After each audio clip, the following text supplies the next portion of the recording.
Malinaw na isa ka lang ordinaryong tagakatay ng isda. Pero kaya mong hatiin ng madali ang higanteng batong 10,000 jin. At pati ang kulog na dumaraan ng mababa ay kaya mo ring biyakin. Dahil sa loob ng 20 taon mula nang tumawid ka rito, matagal nang lumampas sa hangganan ang iyong chi at dugo. Para hindi mabunyag ang iyong tunay na lakas, pinili mong magtago hanggang maging pinakamalakas sa mundo. Ngunit hanggang sa dumating ang isang araw, dinala ng kasintahan mo ang isang lalaking marangya ang suot, at humarap sa iyo. Lu Chen, hindi na tayo bagay sa isa't isa. Si Tian Hao ay isang pangalawang antas na mandirigma, at siya lang ang makapagbibigay sa akin ng pakiramdam ng seguridad. May 100,000 sa card na ito. Ang password ay kaarawan ko. Kunin mo at gastusin mo. Pagkasabi nito, itinapon ni Lin Jiao ang isang bank card sa sangkalan na para bang limos. Tiningnan mo ang bank card sa sangkalan. Pagkatapos ay itinaas ang tingin sa papalayong likod ni Lin Jiao. Pangalawang antas na mandirigma ba? Pasensya na, 2 taon na ang nakalipas nang maging pangatlong antas na mandirigma ako. Marahil panahon na rin para lumabas ako at maglakad-lakad. Kinaumagahan, hindi ka pumasok sa trabaho sa supermarket. Sa halip ay nagsuot ka ng formal na damit at pumunta sa Secret Realm. Sa isang gusali ng Exploration Bureau. Magandang araw, narito ako para mag-apply bilang Secret Realm live streamer. Hindi inaasahan, nang makita ng babae sa HR na napakabata mo. Sinimulan kanyang tingnan mula ulo hanggang paa. May kaugnay ka bang karanasan? Nang marinig iyon, kalmado mong sinabi, "Ako ang punong tagakatay ng isda sa fresh section ng Xiaopanglai Supermarket. Kampiyon sa Fish Market Skills Competition sa loob ng 20 sunod-sunod na taon." Kumunat ang noo ng babae matapos marinig iyon. Hindi sapat na marunong ka lang magkatay ng isda. Hindi ka nagsalita. Hinugot mo lang ang Yuchong sword mula sa iyong dibdib at iwinasiwas ito. Nang makita ito, hindi natuwa ang babae. At magsasalita na sana, ngunit narinig niya ang isang tunog na kak. Matapos ang sunod-sunod na malinaw na tunog ng pagkabasag, biglang nabiyak ng patong-patong ang marmol na sahig sa bulwagan. At lumitaw ang maitim na lupa sa ilalim.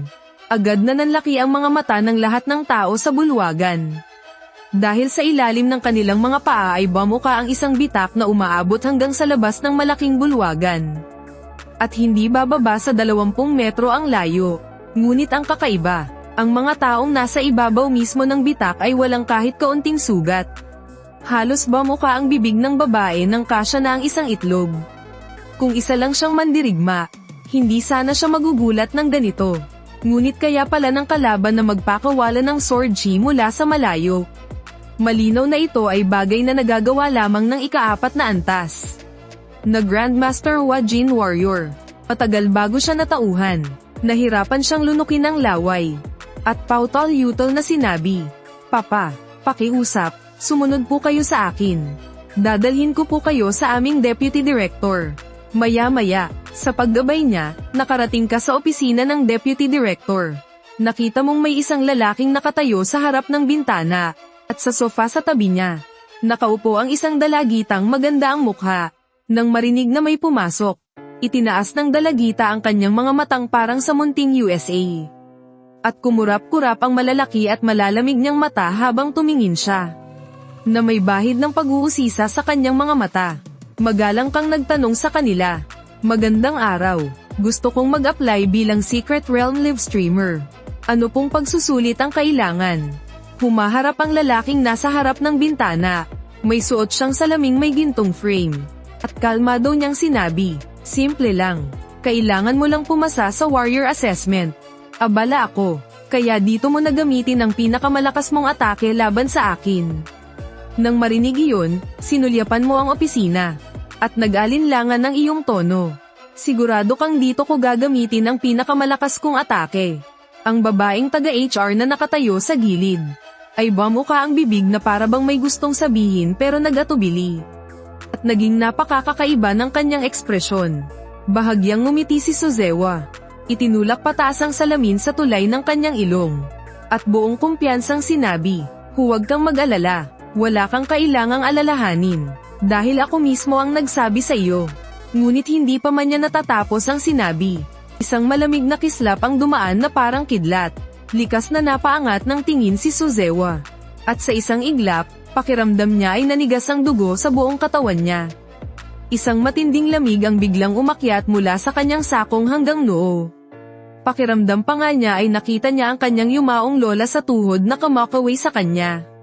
Sa gitna ng kawalan, sunod-sunod na di nakikitang sword chi ang nagsalubong at nagkrus-krus. Hanggang sa nabuo ang isang higanteng espada na naglalabas ng nakakatakot na aura. Pucha, hindi na napanatili ni Suzewa ang kalmado at magaan niyang anyo. Sword chi na nagkakahugis. Ang binatang ito ay isa palang ika-4 na antas na Grandmaster. Samantalang siya ay isa lamang hamak na pangatlong antas na Ninggang Warrior. Sa harap ng nakakatakot na kapangyarihang ito, para siyang walang laban. Paano pa siya lalaban? Kasabay ng pagwasiwas ng espadang ito. Ang buong opisina ay tila hinawakan. At marahas na inalog ng isang di nakikitang malaking kamay. Lumabas ang sunod-sunod na maliliit na bitak sa mga pader. Na para bang hindi na kayang tiisin ang sukdulang talam ng sword intent na iyon. Hindi nang ahas si Suzewa na mag-atubili kahit sandali. Pinag-cross niya ang dalawang kamay sa harap ng kanyang dibdib. Habang mabangis na umalimbukay ang chi at dugo sa buong katawan niya. Isang manipis na lamad ng mapulanggang chi ang nabuo sa ibabaw ng kanyang katawan. Sa pagtatangkang gamitin ang huling harang na ito para protektahan ang sarili. Sa sumunod na sandali, biglang umalingaw-ngaw ang isang matinis at kaawa-awang sigaw. Para siyang saranggolang naputulan ng tali na diretsyong bumangga sa pader. Matapos mag-iwan ng bakas na hugis malaking titik sa pader. Dahan-dahan siyang dumulas pababa. Punong-puno ng gulat ang mukha ng babaeng taga-HR. Mabilis siyang sumugod at ay nalalayan ng balikat ni Suzewa. Maging si Su Xiaonuan sa gilid ay bahagyang namutla. At puno ng pag-aalala ang kanyang mga mata. Sa sandaling iyon, magulo ang buhok ni Suzewa. May bakas ng dugo sa gilid ng kanyang bibig. At mukha siyang sukdulang kaawa-awa. Wala na ni Katie Ting ang dating masigla at mayabang niyang anyo. Sa susunod na may ganitong halimaw na talento, tandaan mong sabihin agad sa akin ng mas maaga. Sa sandaling iyon, nakatayo ka habang hawak ang espada. At muli kang nagtanong, pumasa na po ba ako sa pagsusulit? Kailangan pa po bang ituloy? Nakaupo si Suzewa sa sahig at desperadong umiling. Matagal nang hindi alam kung saan lumipad ang salaming may gintong frame sa mukha niya. Huwag, huwag, huwag. Kuya, suko na ako. Pumasa ka na. Bukas ng 1:00 ng hapon. Magsisimula ang pagpasok sa Secret Realm. Alam na alam niya na kung hindi binawi ng kalaban ang 80% ng lakas niya kanina. Malamang nakahiga na siya ngayon sa ospital. At hindi rin imposibleng sumunod siya sa kanyang lola sa tuhod. Papalayo sa mundong ito, tiningnan ni Su Xiaonuan ang kaawa-awang itsura ng sarili niyang kuya. At hindi niya napigil ang matawa ng PFFT. Pagkatapos ay tumingin siya sa matikas mong anyo habang nakatayo kang pasa ng espada. At naramdaman niyang biglang bumilis ang tibok ng kanyang puso. Parang may munting usang nagwawala sa kanyang dibdib. Nang makita kanyang umalis, saka pa lamang pilit na itinukod ni Suzewa ang katawan at naupo. Saan ba nanggaling ang halimaw na talentong ito? Bagamat bahagya siyang mas mababa sa akin pagdating sa kagwapuhan. Napakalayo naman ang lakas niya kumpara sa akin. Paano ba talaga siya nagsanay? Maaari kayang tagapagmana siya ng mga sinaunang martial arts clan. Kumunat ang noo ni Suzewa. Habang napakabilis na dumaan sa isip niya ang napakaraming ideya. Dapat malaman, nasa buong lungsod ng Tianshui, wala pang 10 ang nakarehistrong Grandmaster. At ang pinakabata sa kanila ay 40 taong gulang na. Maliban sa mga tagapagmana ng sinaunang martial arts clan. Wala na talagang maisip si Suzewa. Kung sino pa ang makaabot sa antas ng Grandmaster sa napakabatang edad. Pero maituturing din itong biyaya ng langit sa akin. Kapag mayroon siya, makukuha ko na ang pagkilala ng aking ama. 1:00 ng hapon kinabukasan. Nilagyan ng police line ang palibot ng silangang suburb ng lungsod ng Tianshui. 12 ng sundalong armado ang buong higpit na nagbabantay. Kasabay nito, halos lahat ng mamamayan ng Longguo ay nakatutok sa livestream ng Secret Realm Expedition na inorganisa ng bansa.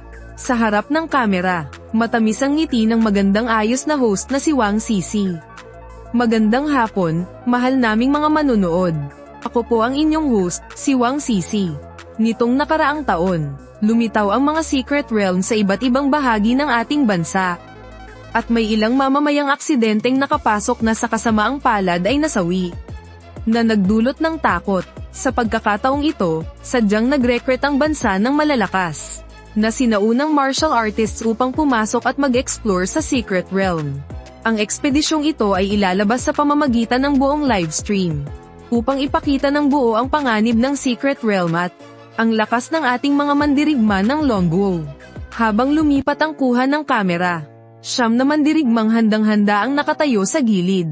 May matatangkad at may mabababa sa kanila. May mga lalaki at babae. At mayroon pang ang may uban na ang buhok, na matandang lalaki na matalim ang tingin. Ngunit nakakagulat na pare-pareho ang ekspresyon nila. Bahagyang nakataas ang baba ng bawat isa. At may kayabangan sa mukha na para bang wala silang kapantay. Na tila ipinanganak silang mas mataas kaysa sa iba. Ang mga ordinaryong taong nanunood sa labas ng police line ay isa-isang nagunat ng leeg. At bakas sa kanilang mga mukha ang inggit at paghanga.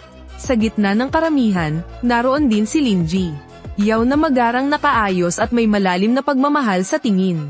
Habang nakatitig kay Liu Tianhao sa 9 na mandirigma. Samantala, bahagyang tumaas lang ang sulok ng labi ni Liu Tianhao. At nagpakita ng mahinang ngiti, na agad nagdulot ng hiyawan ng mga babae sa paligid. Naramdaman ni Linji Yao ang maiinggiting tingin mula sa paligid. At lumitaw ang kasiyahan sa kanyang mga mata. Lalo siyang lihim na natuwa sa puso niya. Dahil napakatalino pala ng naging desisyon niya noon. Tanging isang malakas at gwapong mandirigma tulad ni Liu Tianhao ang makapagbibigay sa kanya ng seguridad na gusto niya. At makapagdadala sa kanya sa buhay na matagal na niyang pinapangarap. Samantalang si Lu Chen ay isa lamang nasa pinakailalim na tagakatay ng isda sa Xiaopanglai. Kahit buong buhay pa siyang magkatay ng isda, hinding-hindi niya magkakaroon ng gaya ng kay Liu Tianhao na katayuan at karangalan. At lalong hindi niya maibibigay ang kinabukasang gusto niya. Hindi nagtagal, natapos nang ipakilala ng babaeng host ang bawat isa. Tiningnan niya ang script sa kanyang kamay. Ngunit bahagyang kumunat ang kanyang noo. At lumitaw ang pagtataka sa kanyang mukha. Hindi ba sabi ay 10 mandirigma lahat? Bakit kulang ng isa? Sa sandaling iyon, may isang tinig na nagmula sa labas ng police line. Nakita kang dahan-daang naglalakad papunta rito. Pasensya na, padaanin po. Nang marinig ni Linji Yao ang pamilyar na tinig na iyon, biglang nanigas ang kanyang katawan. Kasunod nito ay may bahid ng pagkasuklam na dumaan sa kanyang mga mata. At malakas niyang tinanong, Lu Chen, hindi ba sinabi ko na sa iyo? Huwag mo na akong guluhin. Bakit sinundan mo pa ako hanggang dito? Hindi ka ba nahihiya, para bang wala kang narinig? Hindi man lang tumigil ang iyong mga hakbang. At ni isang tingin ay hindi mo siya binigyan. Na parang isa lamang estrangherong walang presensya. Agad na natigilan si Linji Yao. Nakatayo siyang tulala sa kinatatayuan habang nakabuka ang bibig. Salit-salit na namumutla at namumula ang kanyang mukha. Pagkalipas ng ilang segundo, saka siya natauhan. At akmang magtatanong muli ng pag-alit. Ngunit nakita niyang mula sa loob ng police line, may isang dalagitang maganda ang mukha. Nakasuot ng puting sutla, na magaan ang hakbang na lumapit. At masiglang nagsabi sa iyo, Lu Chen, nandito ka na pala. Sino siya? Nang marinig iyon, payak mong sinagot. Hindi ko kilala. Kumurap si Su Xiaonuan, saka parang biglang naunawaan. At nakangiting sinabi, kaya pala, extra lang pala siya. Nang marinig iyon, biglang nang itim sa galit ang mukha ni Linji Yao. Matindi ang inis sa kanyang puso. Ngunit hindi siya nang ahas na magwala, dahil nakilala na niya. Ang dalagitang ito ay kapatid pala ni Su Zewa, ang Deputy Director ng National Secret Realm Exploration Bureau ng Tianshui City. Si Lu Chen, ang tagakatay ng isda na iyon. Paano niya napalapit ang babaeng iyon sa kanya? Mahigpit na kumunat ang noo ni Linji Yao habang palaipat-lipat ang tingin. Puno ng pagdududa ang kanyang mga mata. Sa sandaling iyon, napansin ka rin ni Su Zewa sa loob ng police line. Agad niyang binitawan ang ginagawa niya, at patakbong lumapit habang pilay-pilay. Puno ng mapagpalugod ng ngiti ang kanyang mukha, na para bang isang namumukadkad na chrysanthemum. Kuya Lu, Sa wakas dumating na po kayo. Tiningnan mo si Sozewa na nasa harapan mo, na nagbago ang ugali ng buong 360 degrees. Halos hindi mo na makilala ang taong ito. At ang eksenang ito ay saktong nahuli ng livestream camera. Sino iyon? Bakit ang laki ng dating niya? Pinuntahan pa siya mismo ng Deputy Director ng Exploration Bureau. Hindi ko kilala. Siguro isa siyang napakalakas na mandirigma. O baka naman napakalakas ng kanyang background. Ang mga comments sa livestream ay biglang parang alon na baliw na bumuhos ng tuloy-tuloy. May nakikiusap pa ring ngiti sa mukha ni Sozewa. Bahagyang nakayuko ang kanyang baywang. At talagang napakagalang ng kanyang asal. Wala siyang pakialam sa kakaibang tingin ng ibang tao. Biruin mo ba naman, kung magiging matagumpay ba ang livestream expedition sa Secret Realm na ito? Ay nakasalalay lahat kay Lu Chen, ang ika-4 na antas na Grandmaster Warrior. Basta matagumpay na matapos ang misyong ito. Ang karangalang ito, baka sapat na para matanggal ang salitang deputy sa kanyang titulong director. Lalong kumunat ng husto ang noo ni Liu Tianhao. Puno ng pagdududa ang kanyang mukha. Hindi ba siya ang tagakatay ng isda sa Xiaopang-Lai kahapon? Bakit siya nandito? At bakit personal pa siyang sinalubong ni Deputy Director Su ng ganito kagarbo? Hindi na malayang napatingin si Liu Tianhao kay Lin Jiao sa gitna ng karamihan. Ngunit nakita niyang litong-lito rin ang mukha nito. Malinaw na hindi rin ito alam kung ano ang nangyari. Nakatayo si Host Wang Sisi sa harap ng kamera. May misteryosong ngiti sa kanyang mukha. Mga kaibigang manonood, dumating na rin ang huling kalahok. Siya ay si Lu Chen. Ayon sa opisyal na sertipikasyon, siya ang pinakamaraming lihim at pinakamalakas na mandirigma sa mga Secret Realm live streamer sa pagkakataong ito. Nang marinig iyon, biglang nanlaki ang mga mata ni Lin Jiao. Hindi niya kailanman inasahan. Nakakahiwalay pa lang niya kay Lu Chen. At ipinagyabang pa niyang Secret Realm Explorer ang kasalukuyan niyang nobyo. Ngunit sa huli, sumali rin pala si Lu Chen sa Secret Realm Exploration Team. Hindi iyon ang punto. Ang punto ay sinabi pa ng host na si Lu Chen ang pinakamisteryoso at pinakamalakas na mandirigma, at opisyal pa itong kinilala. Paano ito nangyari? Hindi ba tagakatay lang siya ng isda? Tumingin si Lin Jiao kay Lu Chen. Pagkatapos ay tumingin sa tabi, sa napakagalang na Deputy Director Sozewa ng Secret Realm Exploration Bureau. Puno ng pagkabigla at pagkalito ang kanyang mga mata. Tiyak na gumamit si Lu Chen ng kung anong paraan para malinlang ang opisyal na panig. At gustong gamitin ang ganitong paraan para bawiin siya. Tama, siguradong ganoon nga. Hindi mapakali ang tingin ni Lin Jiao. Habang mariing nakatitig sa eksenang nasa harap niya. At lihim siyang ngumisi ng malamig. Lu Chen, kung gusto mo akong pigilan sa ganitong paraan, ikaw lang ang mapapahamak.